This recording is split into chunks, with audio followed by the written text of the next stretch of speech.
Hello, everyone, and welcome to another episode of Looking for Love in All the Wrong Dust Jackets, a show where three disgruntled harpies talk to you about everything we love in romance, whether that's books, movies, TV shows, whatever we like. My name's Liz. I'm Danny. And I'm Wiggles. And welcome to the episode. Today, we are discussing the book I'll Come Back for You by Charish Reid. But before we do that, before we get into it, I gotta warn you, I gotta let you know that we are crass and unhinged. We are terribly unladylike. We're gonna swear and talk about all of the naughty times. Mm-hmm. So if you're not into that, I understand. I respect your boundaries, but you've been warned. Also, we absolutely respect your boundaries, but we can't make you turn this off. So that's a you thing. So you could just expand your horizons and stay. Or if it's a boundary, they have to turn it off themselves. It's true. These are big facts. Figure it out. Figure it out. You figured it out there, hey? Yeah. Okay. Wiggles. Tell us about Charish Reid. I would so love to. So here are a few books. We're going to start there. First, Speak of the Devil. Jewel Me Twice. I'll Conjure for You. Mickey Chambers Shakes It Up. Even If the Sky is Falling. Our book of the day, I'll Come Back for You. Trust Falling for You. Hearts on Hold, and The Right Escape with a W as in a writing. So there's that.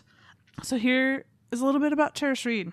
She's a fan of sexy books and disaster films. When she's not grading papers or prepping lessons for college freshmen, she enjoys writing romances that celebrate quirky black women who deserve HEAs. Charish currently lives in Sweden with her husband working on her next book. So there you go. So there's a section also on here called What People Are Saying. And according to her sister, you cannot base your whole personality on being a Leo. In a student eval, she dresses like a student and talks too much about feminism. And a drunk elderly man at an Irish pub told her, "That's a real lady." So some good recommendations there for you. What? These are real things on the website. I don't make them up. I just report the news, okay? That's Charish Reid for you. Danny, what's this book about? This book is a kind of supernatural romance-ish thing, not in the normal sense that you say that, which is kind of weird. But basically, there are two sisters, Helen and Whitney, who are running a B&B in their grandmother's house that they received as an inheritance. And it's haunted. It's haunted as fuck. And it's starting to freak them out. And so Helen decides that she is going to call ghost hunters. Ghost Punters. With a P. Punters? Yeah. Yes. Ghost Punters. I never got Punters. that from the audiobook. Probably because Ghost Hunters is a real show. Yes. And is every bit as fake. Significantly more cheesy, though. Oh, yeah. But so Ghost Punters to come and help with the whole situation. Well, as it turns out, the camera guy who does all the editing and everything, Deon, he is basically the love of Whitney's life. She had a big old fucking crush on him back when they were in like high school and made him tutor her even though she didn't need it. And then they ran into each other another time and she got really fucking drunk so they couldn't end up banging down. And so he's like, rain check. And then this is the first time he's going to see her since then. So they arrive at the house to do their TV show and everything. And spoiler, it's actually haunted and they don't know what the fuck they're doing. And then Deon and Whitney rekindle their romance in the middle of this situation. Discuss? Okay, let's do that. Let's discuss. So right now, as you were describing the book, my brain finally connected. It's Ghost Punters. Yeah. Because Bill was a kicker in the NFL. You didn't get that? No, just right now. Oh, this moment. I also didn't get that. I thought it was just a play on Ghost Hunters. And like that's the extent my brain went. I didn't connect the NFL kicker business. Involuntarily, the whole time, every time the phrase Ghost Punters came up, I kept mentally singing the song from Ghost Facers and Supernatural. I also was doing that too. Ghost facers. Ghost facers. Anyway. Yeah. Well, I mean, I guess we could start there and start talking about the team. So it's very all those other travel shows. Like there was no allusion really to what it was. Like they were from the Travel Channel. Oh yeah. And it was called Ghost Punters. So I wonder what show Charish Reid has watched before. Right. Couldn't possibly be Ghost Hunters. I do love that Bill legitimately thinks he knows what he's doing. And they're like, are you fucking kidding me, dude? But he doesn't legitimately think there's ghosts. He, at least up until this place. But yes, he very much is like, this is my show and I know what we're doing and we got to get these shots and make sure it looks just like, buddy. But when the hauntings start actually happening, he thinks that he knows what he's supposed to do and everything. And you're like, dude. Yeah. No. Some people just have a very massive overinflated ego. It's true. Some people have the confidence and you're like, God damn, maybe too much of the confidence going on over there. I will say, for somebody who has such a big ego, he's not an asshole for the most part. He's just dumb. Yeah, he was never really as much of a jerk as a character like that could have been written to be. There were definitely moments where it was, bro, you got to back up. You're reading the situation wrong. But yeah, I don't think he ever was intentionally trying to be an ass or anything. I think he's just a big dum-dum. Yeah, well, I think he's a big dum-dum in some ways, but I think he's also not wrong. Like he knows how to market himself, right? So he's coming off of the NFL and he's like, oh no, my 5 minutes of fame are not going to be done. Watch me turn this thing into a profitable thing. And he does. They're on like season 4, aren't they? Yeah. So, and he understands what shots are probably going to get the vibe of what they're trying to do. So he is kind of a dummy, but he's also savvy. Yeah. You know? Well, there are plenty of dummies in the world that are actually pretty good at shit. It's true. But the entire team sort of treats him like this elephant in the room that they kind of have to like convince to like go in certain directions so that he doesn't just like bulldoze through the house. But it's interesting because the entire team obviously is under the understanding that what they're doing is absolute bullshit. They talk about Pam knocking over things and everything on purpose.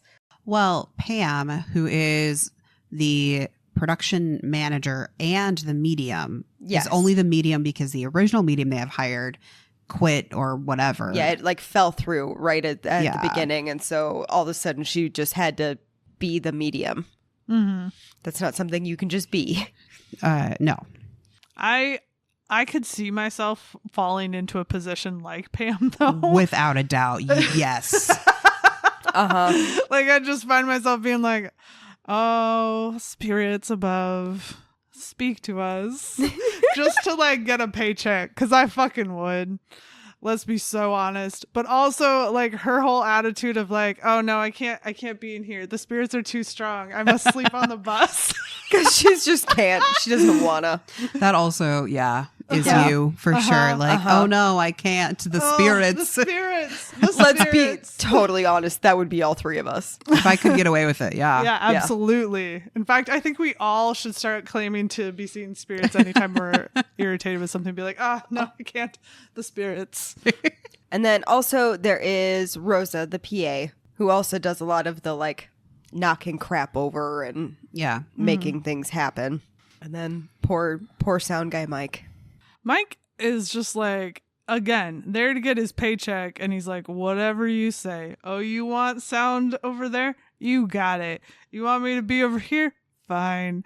Like, couldn't be bothered. To the point where he's almost not present in the story, a lot of the story. I was going to say, Mike is rarely really involved, or if he is, he's just kind of there. I think 90% of the time he's like listening to everything going on around, so there's too many voices in his head. Probably. And then there's Deon, who's the cameraman / director of the show. who is trying to wrap things up because he's about to leave the show to go do a Hallmark movie. Mm-hmm. Michaela Mistletoe or Mistletoe Michaela, one of them two. Who's to say? Who's to say? It sounded horrible. Except he was excited about it. He was very excited. For a couple of reasons. Like, I'm excited that you actually get to go direct a feature film or whatever. Mm-hmm. But also, he likes Hallmark movies. Yeah. Well, he does give strong softy vibes. He does. He very much likes poetry. That was how he tried to get Whitney to figure out that he liked her in high school, as he kept introducing her to certain poems. I will say the poetry in bed, I didn't think that was going to be for me, but it was actually kind of hot. It was. I was kind of into it. Really? All right. And I'm normally fairly against that kind of thing too. I'm honestly, to be 100% honest with you, skipped over all of the poetry. Whenever it was very clearly, this is poetry, I just went, moving on. Liz. How do you really feel about poetry, Liz? It's not that I dislike poetry. I hate poetry in books because that's not what I'm reading. Fair enough. So anytime poetry, song lyrics, I fucking hate when they put song lyrics in books. I'm just like, and we skip. All right. All right then. Don't do it. Okay. No song lyrics. None. Especially because writing song lyrics and writing prose is such a different skill that you can be an amazing author, but that doesn't mean you know how to write song lyrics. But if you're just quoting people who are good at writing poetry and song lyrics, okay, it's still a no. I mean, that's a better, but I'm still not going to read it unless it actually has something to do with the plot, which none of this poetry really did. No, thank you. Well, the one did. The one where Kubis Khan, something about a pleasure dome. Yeah, the fact that she would recite poetry to calm herself down, that had everything to do with the plot. Sense. But I don't need to read the actual poem to understand that that's what she's doing. I mean, that's fair. I thought it was cute. I thought him, okay, I think the other reason I like it, though, is because a lot of the, bedroom talk gives me the ick, as I've talked about before. Like, the things that they have these characters say, I'm like, if a person said that to me in bed, I'd be like, ooh, you might need to leave. I'll finish on my own, thank you. And the poetry, I was like, okay, I kind of dig that it's something different, but also it was their thing, right? So if he was just espousing poetry to a woman who has no history of poetry with him, I'd be like, ugh. But because it was their thing, it was kind of hot. I'm just gonna leave it at that. Okay, I understood it when they were having sex, when he would recite poetry to her, but it was too much. It's too much. I thought it was kind of cutesy. So if you haven't figured out by now, Whitney and Deon get down. Mm-hmm. But that's not before an awkward build-up, because Whitney has figured out that he is on this film crew and is coming, and she's like, dear God, the last time I saw him, he was holding my hair back while I vomited. Yep. And I've had a crush on this man since high school. And they're now 40. Yeah. Yeah. So I did appreciate the age and the age of the people in this. Yeah. I liked that they weren't a couple of youngins. Mm-hmm. I did really appreciate the fact that, yes, they've been crushing on each other since high school, but there was that meetup 3 years ago that refreshed it. Because if you would have just said you're 40 and this is your old high school crush coming, no. There might be a little weirdness or whatever, but for the most part, you're just like, dude, that was so fucking long ago. I don't give a shit. Well, and I think too, you wouldn't be able to have this short of a build up. It would have to be slower, because you would have to take time to find out if the person that you knew in high school is the same person that you're meeting now at 40. Yeah. Right.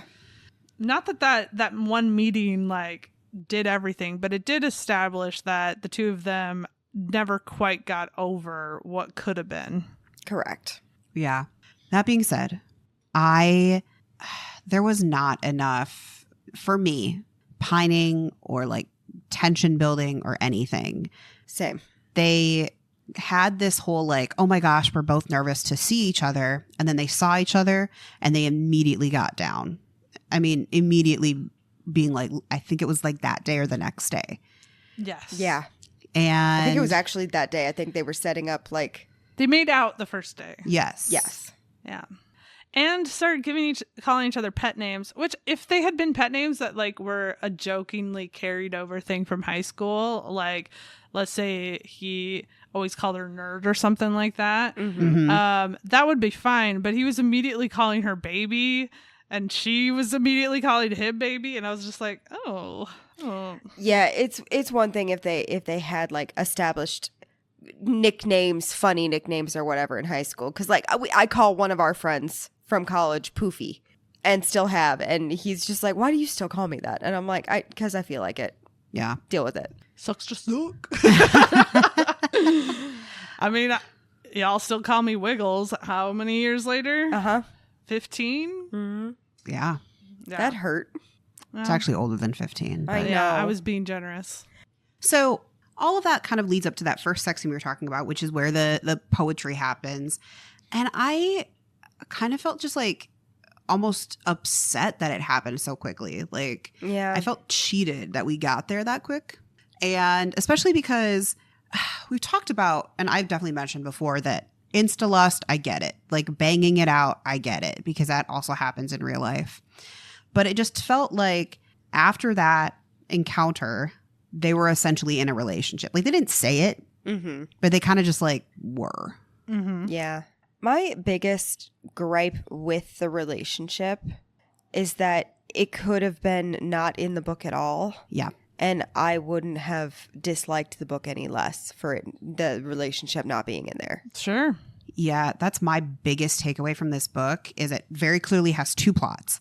The relationship and the ghost haunting situation. And I find the ghost haunting more compelling, quite frankly. Yeah. Well, that's because we spent most of our time on that. Mm-hmm. And it felt like the author couldn't decide if there was going to be a romance or a thriller horror thing. And instead of trying to like pick one and have the other plot be like more like a subplot or something, she tried to do both, which meant that to me, it felt like neither got enough attention. Correct. Because like there were so many moments with the haunting when they figure out who Renee is, when they figure out how like the past of the witchcraft in their family and stuff, like all of that. There could have been so many lead ups to it, like so many little like moments where they're investigating things and finding clues and piecing things together and just like building up the like thriller and the haunting of it. That because it didn't happen, that also kind of felt like I got cheated. Well, there are also a lot of this is from somebody who likes spiritual crap. There are also a lot of elements with what she described as far as the exorcism is concerned and everything, the banishing is concerned, that are actually a lot of elements of that kind of thing. And so I'm like, okay, well, that took at least a finite amount of research. So I feel a little cheated not getting more of the like horror haunting aspect of it. Also, they were supposed to be like snowed in for multiple days and everything. And I just feel like everything took far less time and could have been a lot cooler if it was not. I'll say it. I've said it so many times. These people, if you're going to write a book that's like 250 pages, because this one's about that, I think, you have to write a book that fits into 250 pages. Also, we didn't need all the bullshit about the storm. That because it got resolved right away. So like, why did it even matter? Well, no. So not that storm, like the storm that she had been in, the hurricane that she had been in. We kept going back to that. And I was like, I don't think she connected that well. Right. I think that the thought process in her head made sense, establishing a trauma and establishing an anxiety as a result of it. All of that made sense, but she didn't connect it to why it mattered to the rest of the plot. Yeah. And ultimately, what I felt like when I was reading it was not that I was reading a book, but that I was reading an outline. Yes. And so we were just getting the like cliff notes of the story itself. And so I kind of disagree with you on this in the sense that I actually kind of liked the romance and the horror being mixed together, but I don't think either one of them was fleshed out enough. If you gave me both of them fleshed out, it would have been a banger, but it was just so I just don't think they competed with each other well or intermixed well. Yeah, I and like I think a romance she could have and intermixed it better, right? So like thinking about horror stories, especially as somebody who likes horror movies and things like that, there are so many ways that there are these romantic entanglements that are part of these stories, and so it was definitely possible for there to be some like weird jealousy thing with Renee and Deon encroaching on his territory, right? And stuff like that, where the romance is part of it, right? Yeah. And that she didn't really do that. It was just like, there happens to be a guy on the team that's here to get rid of your ghost that is, you're like ready to bone down with. Well, I guess that's kind of what I meant is like, no, you definitely can do both together, but it felt like she was writing two stories and then put them into one. Whereas if the book, in my opinion, should have been at least 350 pages, we could have had all of that. And we could have had some of the like, I mean, there's super easy things that are commonplace in horror, right? Like a ghost locks you in a room. You lock the two people together. You lock Whitney and Deon together in that room. Yes. Yep. There are just so many ways to mix them together that makes way more sense than just, oh, there's a guy here I was crushing on. Cool. I'm going to hit on him and then we'll bang it out. And also there's a ghost. Yeah. Yeah. And that was my biggest thing, because like you can absolutely do horror and romance together. There's many, lovely things that are horror and romance. Danny might like them a lot. But it didn't feel like they were actually meshed very well together. Also, I wanted to know more about Renee's story. Like, where does he come in and everything, and why is he here? We kind of get it. Like, he followed their grandmother around and stuff, but like, why are you being a bitch? Overall, something that I felt was lacking was just a reason for all of these events to be taking place. Like the explanation we get is very dominoes, right? So grandmother dies, leaves the Airbnb, or leaves the B&B to the girls. The girls move in. Then Renee starts attacking them. And so like it's just a straight line. And the thing is, a plot like that should have more of like a spiderweb quality, where it's all interconnected and it's all happening, because that is what intrigues people who watch horror, is like, how is this all coming together and where is the new scary thing going to come from? And it started in the attic and slowly crept down, but we didn't like ever figure out really what it was, other than this guy in the attic that apparently committed suicide in the attic. And so why would he give a shit? Why would he give a shit about anything? Well, and we got all this, not all, we got a tiny bit of backstory on Renee, as far as he was the son of the man who originally built the house, and he was just kind of like out whoring and gambling. But we don't really understand why he hung himself in the attic. Like, how does that play into the story? What are the common things that you get in horror as far as, okay, this is how the ghost died? You usually start seeing elements of that around. You don't, like, the only element we get is that sometimes people's jewelry goes missing. But okay, why isn't there stuff that's entirely out of place? And what I mean by that is, like, why isn't there like objects that maybe are from a different time that show up? Why aren't there like weird things that happen with ropes? Why aren't there people who are getting choked that can't figure out why they're getting choked? You know, things like that usually come into place. And you don't have to do exactly what everybody else has done, but do something.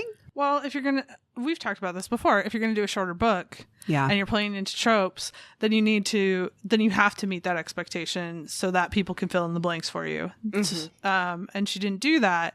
And the other thing with Renee is there's this, it's almost a throwaway point where he says that he specifically wants Whitney because she's weak, right? And that never goes anywhere other than we have Whitney affirming that she is strong, which is like, okay, good for you. But like, which, I mean, she is, but but like that has really nothing to do with anything. Or at also, least where did he get that she's weak even? Like, right. So yeah, the haunting itself was disappointing to me. Well, and I think that there was a lot of opportunity for the ghost to be attracted to Whitney that was never realized. Like, because we get a tiny bit from Whitney and Helen's mom about when she brought the girls when they were really young. I'm not even sure if Helen was born yet. Helen was not. Whitney was 2. To the Airbnb. And this was before Helen's mom and grandmother did their banishment and locked him away in the attic. And Whitney specifically as a child was like getting a massive reaction. So there could have been a great element there where Renee said, I claimed you that long ago and they've kept me away from you. And now I finally have you again. Yes. Absolutely. Liz Rewrite Corner. You know what show did a really good job of doing the like elements of how someone died and everything? Yeah. The Haunting of Hill House. Mm-hmm. They do an excellent job. Fucking freaky as shit, but I love that show. Lady. The Bent Neck Lady. Yep. I also kept thinking back to it's some derivative of Hill House. I just can't remember what it is. It might be just The Haunting, but it's got Owen Wilson and Catherine Zeta-Jones in it, and it was in the early 2000s. Bizarre throwback. That's a bizarre combo. Yeah. Yeah. I think it also had Liam Neeson in it. What? Yeah. This is a real He movie. does some really weird things though. Like right? Is this a comedy or a horror? It's supposed to be a horror film. Okay. Yeah. I'm going to leave it at that. Okay. If you sometimes find some of the acting humorous and some of the deaths humorous, that's about you. And I can't speak to that, except that I can. Owen Wilson's death is hilarious. Anyway, spoiler. But in that movie, just like, I thought that was kind of the vibe that we were building up to at the beginning. And I was like, oh, this is going to be so much fun because it's creepy enough and there's enough of a mystery and there's almost kind of some romantic subplots happening in that story. And I was like, oh, okay, this is kind of going to be that vibe. And it was not quite that vibe because it just was stilted. Like I said, we're reading the outline, not the book is what it felt like. And so I also got to say, you don't have to go to tradition, but it was a little disappointing as a horror fan that nobody died. Yeah. Or even got like Injured. brutally maimed. Yeah. We did have one possession where Mike gets possessed. Poor Mike. Which was like he's just trying to listen. the very typical possession, right? You're doing a seance, whatever. And that was fine. I was like, okay, we're actually doing something. Yeah. Mm-hmm. And my internal thought though was, no, don't do a seance. That's such a bad idea. Never. The whole time I was like, if they get out a Ouija board. Oh yeah, no, I would have been. I was actually super surprised there wasn't a Ouija board because there is a planchette on the cover of the book. Yeah. Right? I was very surprised that there wasn't a Ouija board, but those are not toys, people. No. Well, Do not play with them. That's the thing is I was like, these guys are hacks, so that's going to be what it's going to be. And it was just this candle thing. And I was like, how do people not see past that candle thing? You can just go and like blow out of the side of your mouth. Like what? So I was like, there's got to be something more to it. Because here's the other thing. While reading older horror is kind of hard to get through because of how flowery they made all the language. Yeah. You're just like, for fuck's sake, can we get to the point?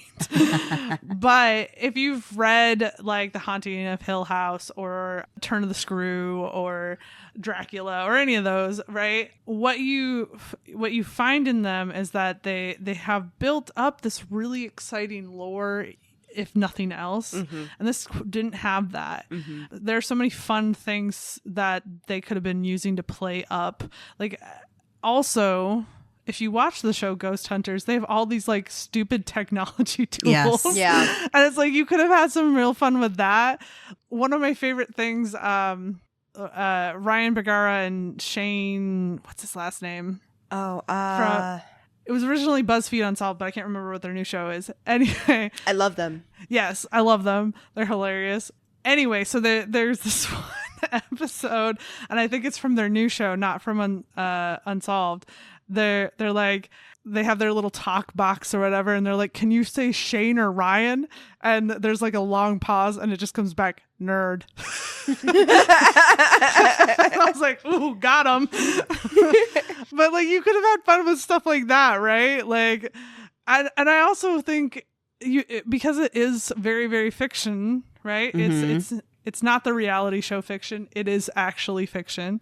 You could have also played with some stuff like Renee being like, yeah, fuck your shit on these like EVPs and stuff like that, and just be, or lying to them, right? He could have just been like, oh yeah, no, I'm just a poor lost soul who just got caught up in the middle of something, right? Like, I don't know. I'm just saying there were more opportunities for fun. Well, yeah, because the author very clearly was not trying to actually scare anybody. There was nothing scary about this book. Yeah, no. Well, also, so their grandmother is from Louisiana. There's so much to pull from. Yeah. In regards to that, as far as the occult is concerned, too, where I'm like, you had so much opportunity. Well, and I thought it was a little bit too Deus Ex Machina for my taste to have the, what are we going to do? Everything is coming to a head. Let's call mom. And mom just goes, oh yeah, we're from a family of witches. Here's like a banishment spell. Have at it, kids. Yeah. Yes. Yeah, that was kind of... I was like, oh. All right. Yeah. I do like that the girls had to save themselves, though, not the big scary. But one thing I did like is that the comment that she's going to have to save herself came from Bill. Yeah, I know. I was like, all right. Okay, sir. You've been trying to be the hero this entire time. Honestly, Bill was my favorite character because the stuff that he would say, I'd be like, oh, Bill. Oh, Bill. Okay. He was kind of my favorite too, because that's why he was a big dum-dum. Like he really thought he was doing something there. And I was like, oh, sir, you have no idea what reality is. Well, I think he just got too wrapped up in producing this show. And like they had to remind him at one point, no, Bill, this is really bad. Something is actually happening here and we don't know what to do. I do like that Mike is the first one to be like, so guess what? We're fucked. Yes. And everyone else is like, yeah, this is pretty scary. I don't really like it. And Mike's like, no, we're fucked, you guys. We are fucked. I think I kind of struggle because some moments were really good and had all the potential, right? So like the moment with Rosa, she's setting up the camera, this like picture frame of Helen and Whitney falls off the wall. We don't know exactly because she can't describe it perfectly because Rosa's in shock and the camera doesn't quite catch it like floating through the air. So did it float? Did it fall? Did it get pushed? Whatever. Right. And so you've set us up for the intrigue now. Like it is like tuning it did into catch the me show. there. I was like, oh, okay. I was like, oh, okay. And Rosa's in shock, and that I think that was the first time that kind of triggered the memory for me of The Haunting. Is the premise of that movie is that Liam Neeson's character is this like psychology professor who's doing this experiment by taking people to this old creepy kind of abandoned mansion and so he specifically has pulled clients that have insomnia. I don't remember what he's trying to prove with it. Rude. But yeah. And he hasn't told them why that they are specifically in a haunted mansion, but he keeps like building up the lore of it anyway, I'm getting sidetracked here. Something happens at the beginning of the movie and the two characters who are in the know are freaked the fuck out. And that's how you know, like, oh, something's not right. And so I was like, ooh, here we go. We're getting into it. And then it sort of fizzled. And I was kind of like, womp-womped. Yeah. I was very sad because like I was ready for some like horror romance. Yes. Like I was too. I was pretty into, okay, how are we going to mix these two together? And they can very successfully be mixed. I just, I said this before we started recording. I actually really struggled to get through this book because I was so absolutely bored. I was actually quite bored through most of it anyway. Every time like we started to get things like the moment with Rosa, I was like, oh, okay, we're getting something. And then it just kind of womp-womped. And I was like, oh. I just couldn't care about the romance because it basically happened right away. Yeah. It's like, okay, so all of the things that I expect in a romance plotline, which is like tension building and stuff, didn't. And then, yeah, like we talked about, the actual haunting was just meh.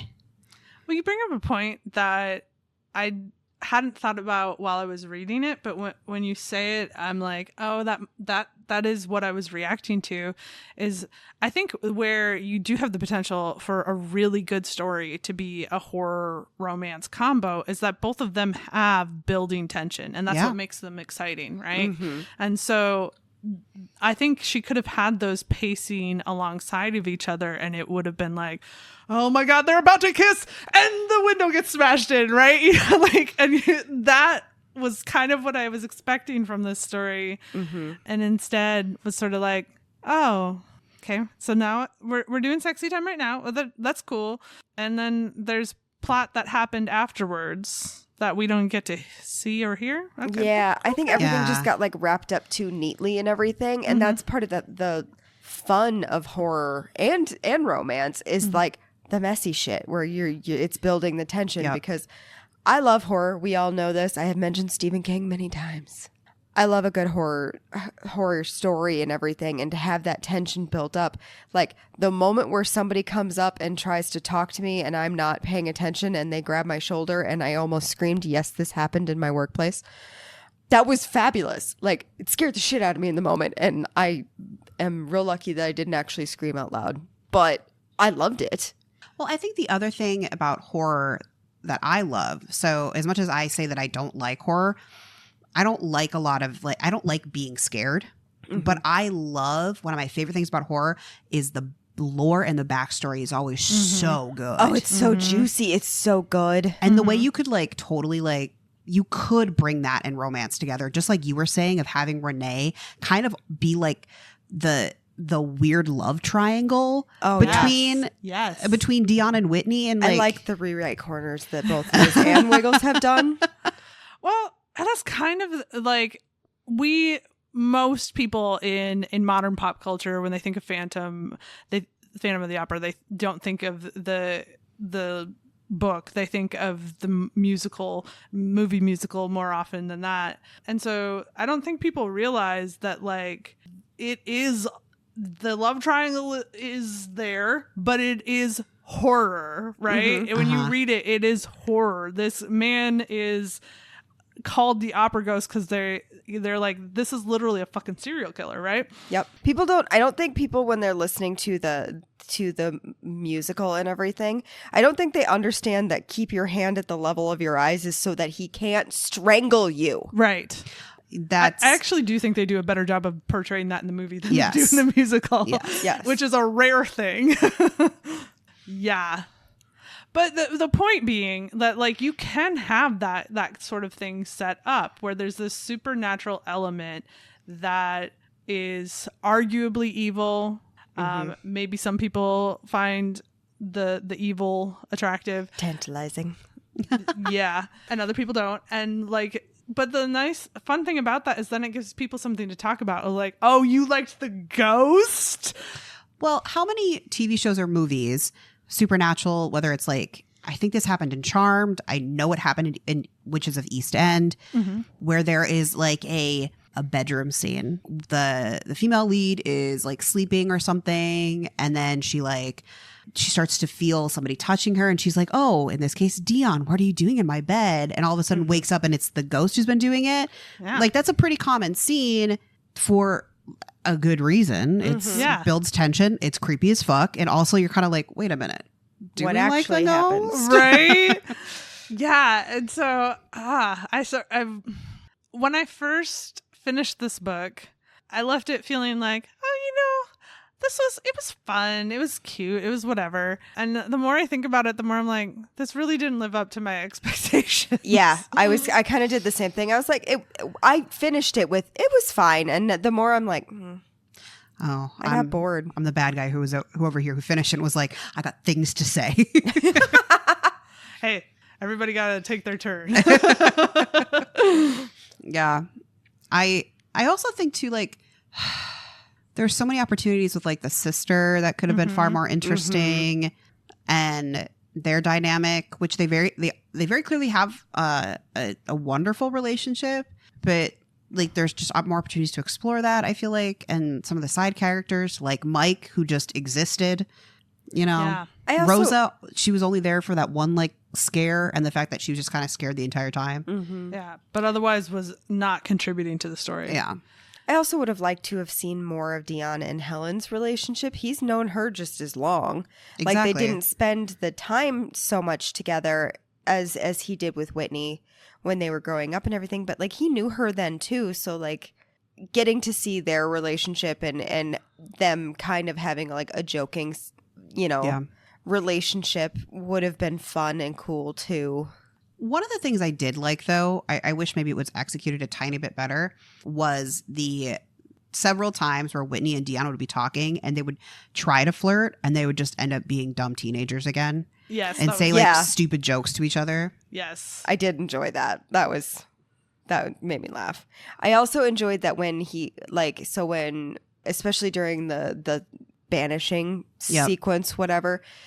Yes, he was concerned for Whitney. He was also concerned for Helen. Mm-hmm. Yeah. He was trying to get to both of them. I didn't so much like that he yelled, "I love you." Yeah, I was like, oh, sir. Well, he was really undercutting the like sister moment, and it was like, shut the fuck up, bro. Right. It's not about you. You're not even in the room. Right. Also, I get it in the moment, you're caught up in the moment. So I kind of wish there would have been something afterwards that was, hey, I get that you said that because shit was crazy. Let's walk it back and come back to it when things are normal. Yes. Mm-hmm. I also thought that their relationship was interesting in that they would always be like, no, we're not going to be like that. And then immediately 5 minutes later, they were like, so Pound Town? Pound Town. Let's go. So we're going to be like that. So we're going to be like that. Yes.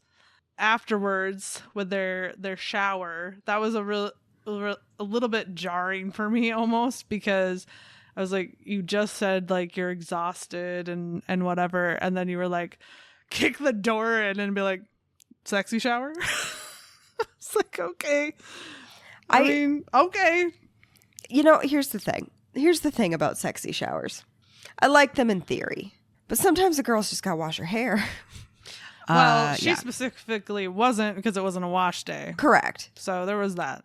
Well, my biggest disappointment about that entire thing, because the shower was in fact sexy, is that then they yada yada yada through all the like conversation that comes afterwards. Yeah. And I was like, no, that's what I need. What? That's how I need to wrap up the story. Okay.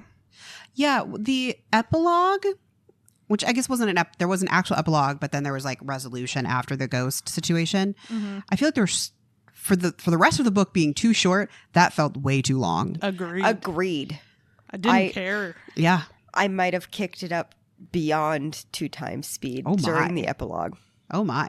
I was like, just go, be done. You don't need to tell me about all of these people who are now coming magically. Like, the episode hasn't even aired. There's been no like resolution as far as them getting rid of some of the negative reviews on Yelp or whatever the fuck it was.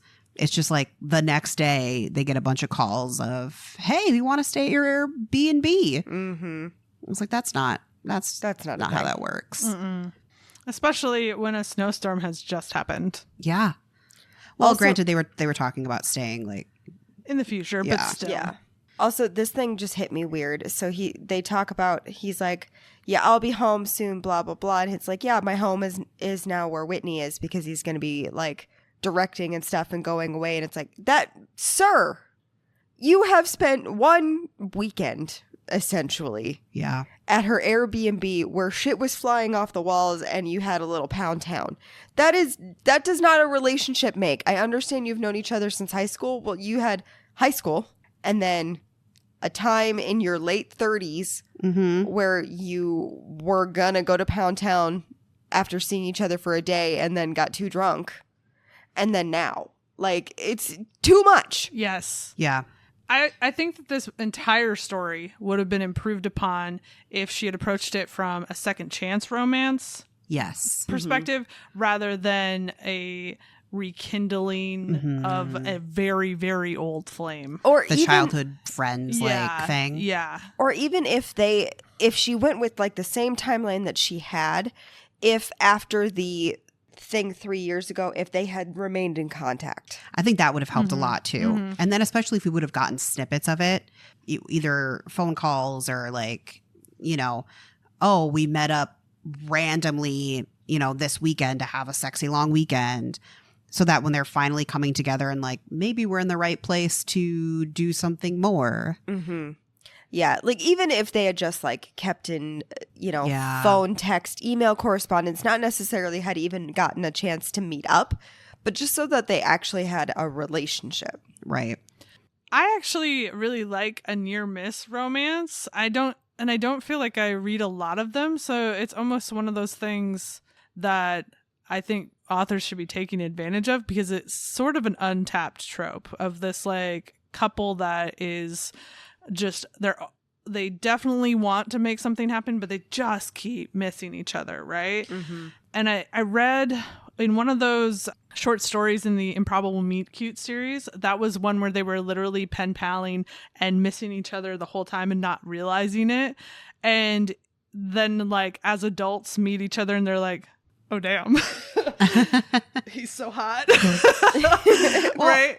And so like there could also be that she could have brought to the table of like they did know each other in high school, but like understand that they are not the same people and have had all these chances to almost but never actually, I think that I would be interested, and she could really interconnect so many great things that way, because she could do all these flashbacks, and we could see that maybe the effect of Renee connecting with her as a child, it has been like affecting her slowly over time throughout her life. Mm-hmm. And that would be way more interesting, in my opinion.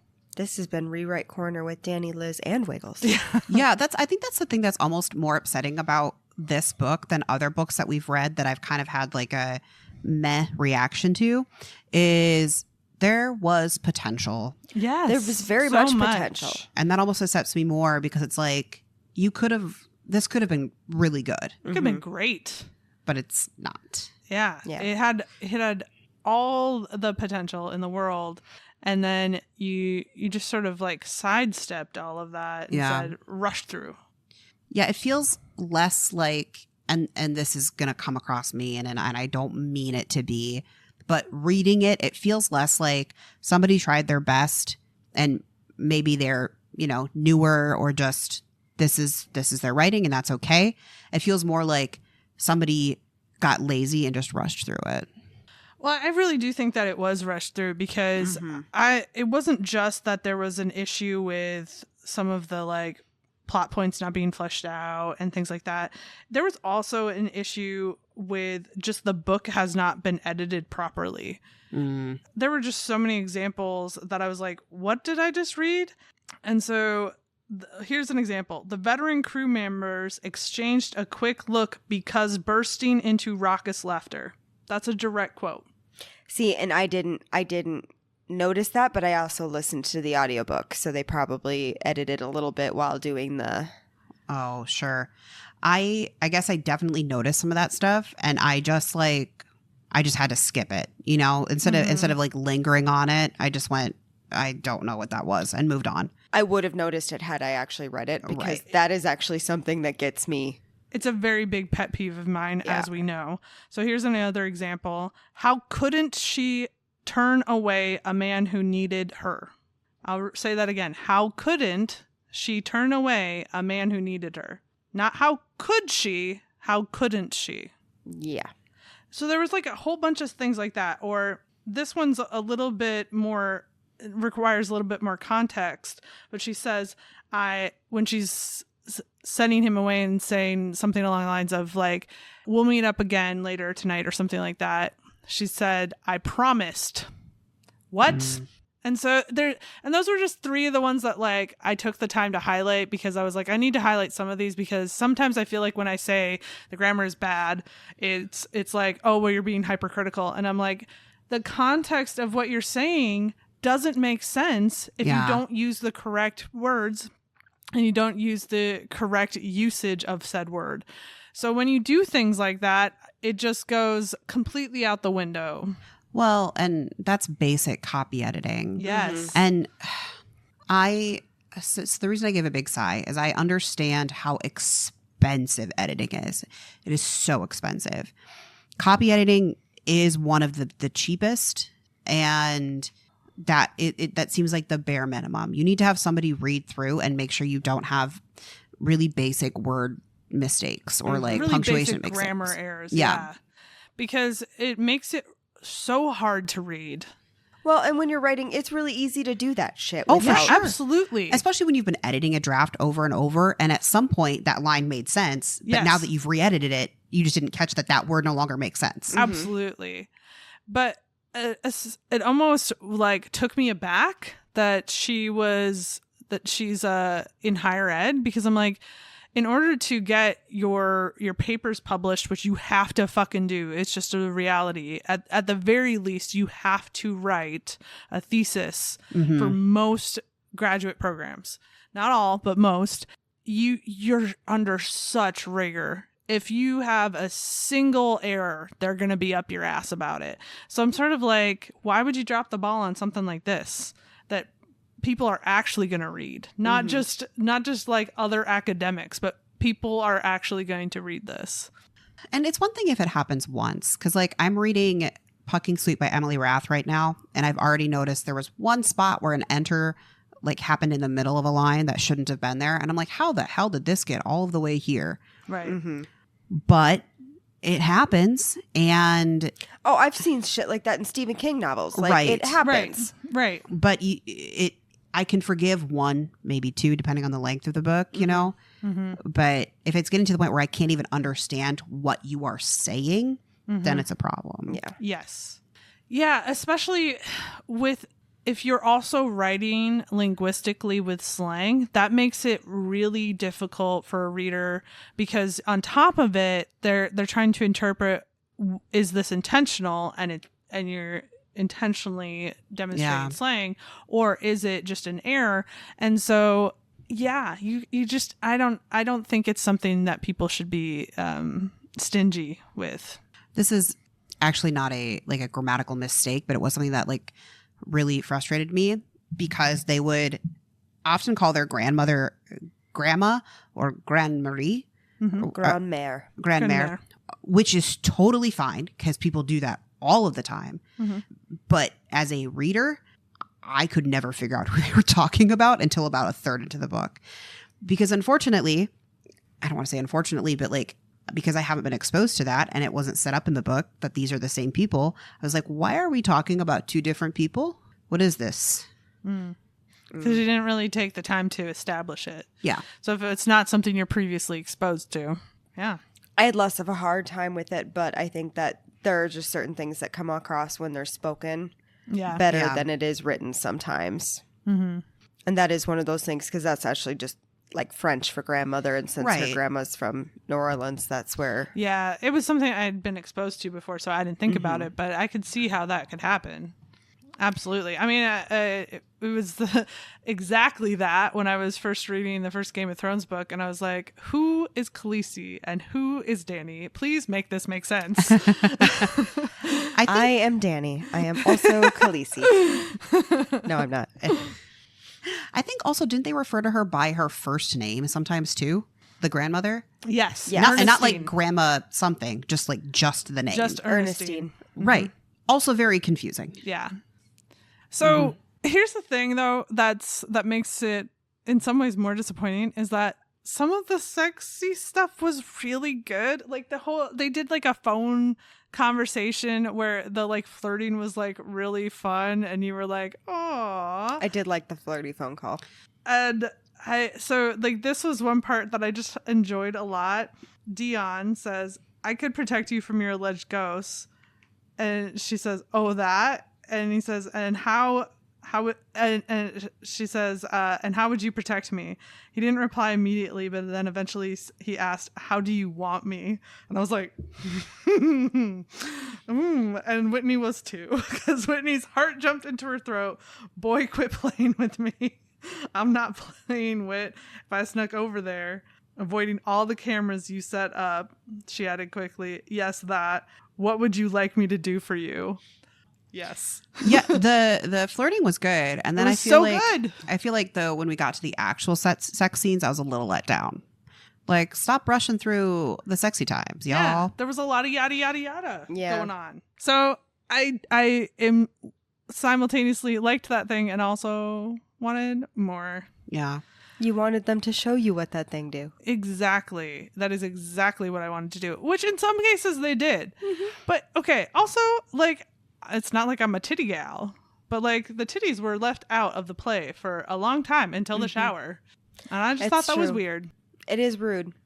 Well, they were still mostly clothed the first time they had sex. That's They true. were Donald Ducking it, which I always find really unappealing. I'm not a big fan. Like, either we're going to keep almost all of the clothes on because we're doing a quickie, Yes. or you're going to take most all of the clothes off. Yes. One of the two. I don't like the Donald Duck look. I don't. Makes me uncomfortable. Don't be Winnie the Pooh in your ass out here. One or the other. It's all or nothing. But also there was such a buildup of like, oh my God, we had this massive near miss, and we talk about it so much, like internally in our introspective moments.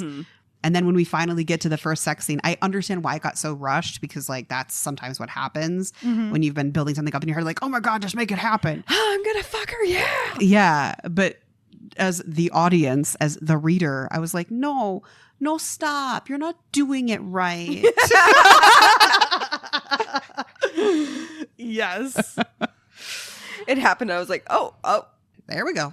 Aw. Well, and also in the sex scenes, you would have moments where it was like, you're going too fast, because he kept calling her love in one of them. And I was like, it is day 2. It is literally day 2. I think maybe we can calm down. So, yeah. Hey, Wiggles, you know what it's time for? Well, I think it might be ratings time. What is your spice rating, since we were just talking about it? You act like that's not the first thing every time. Let me at least make it interesting. Okay. Sorry. Gotta keep the people Just on their had toes. to give you a shit. Someday you might start with overall, and then what would we do? You did that in one of our edit, like in some episode way back when you started with overall, and I was like, what the fuck are you doing? I do what I want. Just a chaos gremlin on the loose that people said was an adult. That was your mistake. And All now right. I'm everyone's problem. So your spice rating. You know, I did like it. I'm gonna give it a 2.5. I did like it.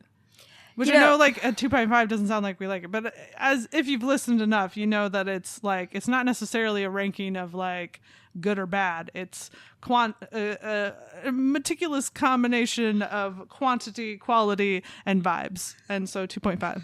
That pretty much just sums up how we rate everything. Yes. That's true. Quantity, quality, vibes. Yeah. Vibes is usually overall. I'm going to go with a 2. There wasn't a lot of spice. I don't like how quickly they just like Donald ducked. I'm also going to go with a 2, just because I feel like in the sex scenes, I wasn't drawn in enough. I needed the tension. Yes. It was enough to get my heart beating faster, and All right. I'll give that a win. Okay. So gavel, gavel. Well, we didn't have a consensus. We have to gavel, gavel every time, though, No, don't we? only if you have a consensus. Well, Why are we putting rules on this shit? This is our but I want- podcast. We do what we want. It's my rule. I do what I want. all right. What's your romance rating then? I'm Danny gonna is give it- struggling. I am struggling. I'm struggling because there are moments that I really liked. Yeah. And then moments that I'm like, sir, it is day 2. Yeah. Yeah. And so I'm like, I don't know what, like, you literally are like, my home is where she is. And I'm like, sir, you spent a weekend there. Yeah. And one night that you didn't even, like, get to bounce chicka wow wow because y'all started throwing up. Like, come Yeah. on.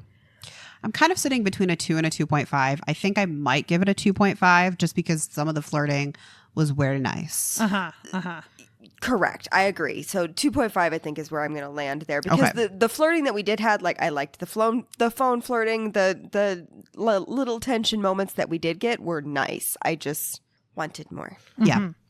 I also think 2.5. So, gavel, Gavel, gavel. Consensus reached. Yes, yes. Okay, what's your overall rating? I think I'm going to stay with where I thought I was at this afternoon, which is a 3. I'm just going to go with it. I'm not going to overthink it. I'm going to stay with what I rated. Liz, what about you? I rated it a 2.5. on Goodreads, and like there's a part of me that wants to even slip down to a 2, but I'm going to stick with a 2.5. I also did a 2.5. There's just a lot of things about it that if there were slight tweaks on how things went about, I think I would have enjoyed it a lot more. Yeah. Yeah. Yeah. That all said, as much as we spent a lot of time on this one ragging on it, I do think I'm going to read another one of her books. Whereas some of them I get to the end of it and I'm like, never again. Well, and I'm that. I'm like, okay. Yeah. I tried. We're done. Well, I would definitely read one of her like later books. I want to see if there's an improvement because the potential. That is true. If she's written several books since this one, there's room for growth. That brings us to recommendations. Yeah. Does anybody have any recommendations? I was going to recommend The Dead Romantics just because ghost shit and listen to our episode on that. It's super fun. It is super fun. And then also just because of like the horror, and there is many romance aspects of it. And this isn't a book, it's a show, but American Horror Story. Yeah. I had the same thought multiple times. Because they do the romance side of things when they do it really well. And then they also have the scariness and trying to figure out what the fuck is happening part of it. And also American Horror Story is amazing. Is there a specific season that you think is right? Because like my brain immediately goes to Murder House, but I don't know if that's the right one because there's... I was actually leaning more towards Coven. Oh, sure. I mean, Coven's the most fun to watch, in my opinion. But that's me. There is one specific love story in Coven that is real strong and good, but also has the creepy aspect to it. Gotcha. And so I think I lean more towards Coven, but Murder House is amazing. Well, yeah. Murder House set the standard, so. Oh, fuck yeah. So I am going to recommend Practical Magic. If you don't feel like reading the book, that's totally valid. There's way less romance in the book, just a heads up. But I would recommend the movie too. I really like the witchy vibes, although we didn't get that till the end of this book, which was a bummer. But like the sisterly witchy vibes and the like coming together to defeat stupid ghost man. Well, and Practical Magic was also going to be one of mine. Check out our episode. I also really liked the correlation between like the older generation who's into magic, the parent generation who's like, no magic for my kid, and then the kids who are like, maybe magic, but magic. And you know, I'm just gonna throw it out there. If you're looking for a kooky horror story that's got a stacked fucking cast and has gotten very little love over the last like 20 years or whatever since it came out, check out The Haunting. My recommendation, and I already mentioned it, is The Witches of East End. I have not read the book, so I cannot comment on that. But the TV show, again, very much like, oh, we found magic as adults because our parents kept it from us. And also there's like a lot of weird like haunting stuff and possession stuff that's mixed in with romance. So check out that. Woo!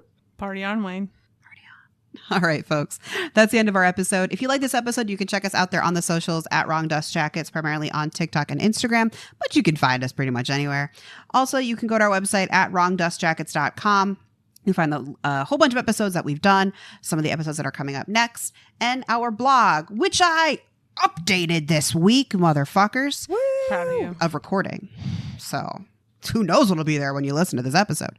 But you'll find reviews of books that have not made it into full episodes.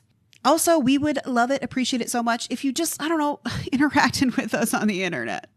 Comment, like, share. You can give us 5 stars or whatever is available to you on your podcast listening app. That's all I've got. Bye, all. Okay, goodbye. Bye-bye.